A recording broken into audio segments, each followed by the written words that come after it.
आज मैं आपके साथ बैंगन के भरते की रेसिपी शेयर करने जा रहा हूँ। इसको बनाना बहुत इजी है और बहुत ही टेस्टी बनकर तैयार होता है। अगर आपको मेरी रेसिपी अच्छी लगी हो तो लाइक कीजिए। आप मुझे इंस्टाग्राम या फेसबुक पर फॉलो कर सकते हैं, जिसका लिंक मैंने डिस्क्रिप्शन बॉक्स में दिया हुआ है।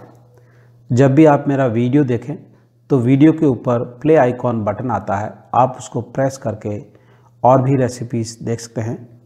मैंने और भी वेजिटेबल की रेसिपीज़ अपलोड की हुई है, जिसका लिंक मैंने डिस्क्रिप्शन बॉक्स में दिया हुआ है, तो आप वहां से और भी रेसिपीज़ देख सकते हैं।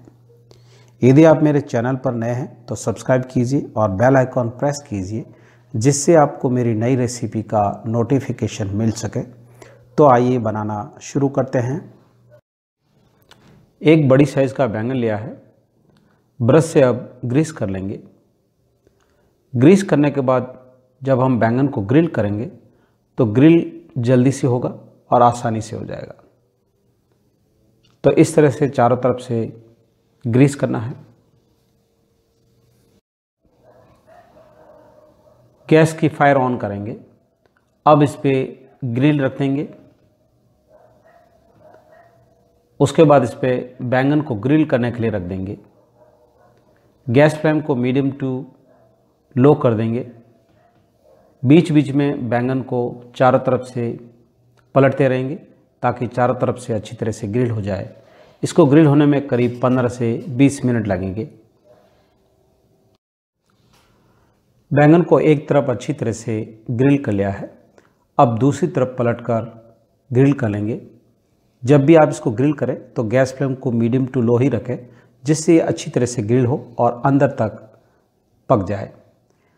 आप गैस चूल्हे की जगह चारकोल का भी इस्तेमाल कर सकते हैं। अगर आप चारकोल में ग्रिल करते हैं तो इसमें बहुत ही अच्छा स्मोकी फ्लेवर आएगा। इन दोनों में से जो भी आपको इजी लगे उसका आप इस्तेमाल कर लीजिए।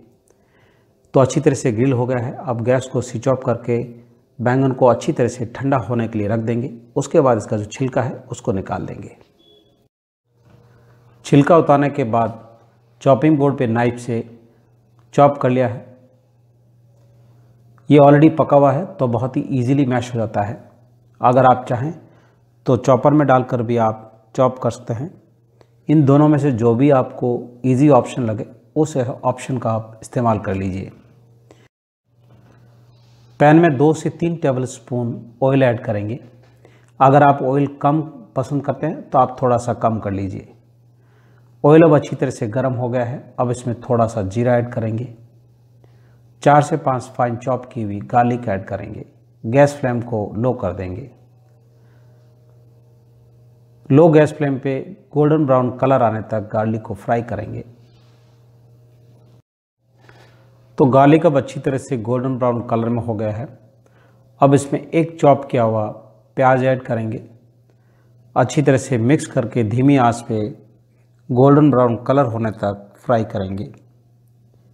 कंटिन्यू स्टर करते रहना है, जिससे प्याज नीचे लगे नहीं और एक जैसा कलर आए। तो अब इसमें गोल्डन ब्राउन कलर आ गया है। एक चॉप की हुई हरी मिर्ची ऐड करेंगे और 2 मीडियम साइज के चॉप किए हुए टोमेटो ऐड करेंगे। टोमेटो को अच्छी तरह से मिक्स कर लेंगे। टमाटर और मिर्ची को अच्छी तरह से मिक्स कर लिया है। अब इसमें आधे इंची फाइन चॉप की हुई अदरक, वरना हाफ चम्मच धनिया पाउडर, 1 चम्मच लाल मिर्ची पाउडर, स्वाद के अनुसार नमक ऐड करेंगे। थोड़ी सी हल्दी ऐड करेंगे। अब सभी इंग्रेडिएंट्स को अच्छी तरह से मिक्स करके 1 मिनट के लिए पकने देंगे, जिससे सारे मसाले अच्छी तरह से मिक्स हो जाए और थोड़े पक जाए। तो मसाले थोड़े से पक गए हैं। अब इसमें आधा कटोरी पानी ऐड करेंगे। उसके बाद ढक्कन लगाकर धीमी आंच पे 3 से 4 मिनट के लिए पकने देंगे, जिससे मसाला अच्छी तरह से पक जाए।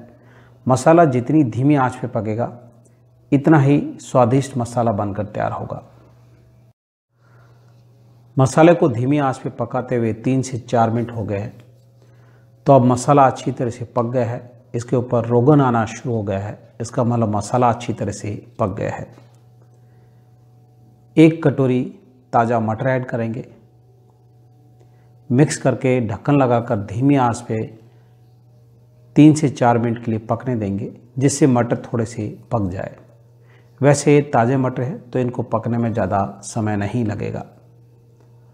अगर आपको ज़्यादा लाल कलर पसंद है तो आप नॉर्मल चिली पाउडर की जगह कश्मीरी रेड चिली पाउडर का इस्तेमाल कर सकते हैं।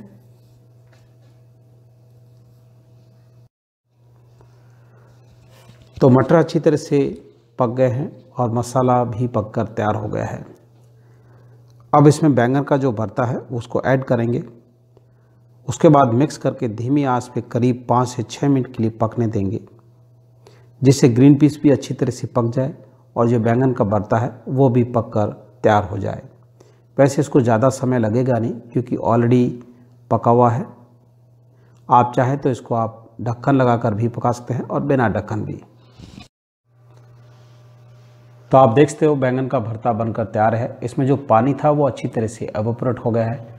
थोड़ा सा गरम मसाला, थोड़े से चॉप किए हुए हरा धनिया ऐड करेंगे, मिक्स कर लेंगे। उसके बाद गैस को बंद कर देंगे और गर्मा गर्म सर्व कर देंगे।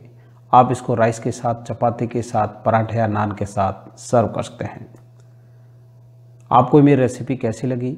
आपका अनुभव मेरे साथ ज़रूर शेयर कीजिए। तो मेरा वीडियो देखने के लिए धन्यवाद। फिर मिलते हैं नेक्स्ट रेसिपी के साथ।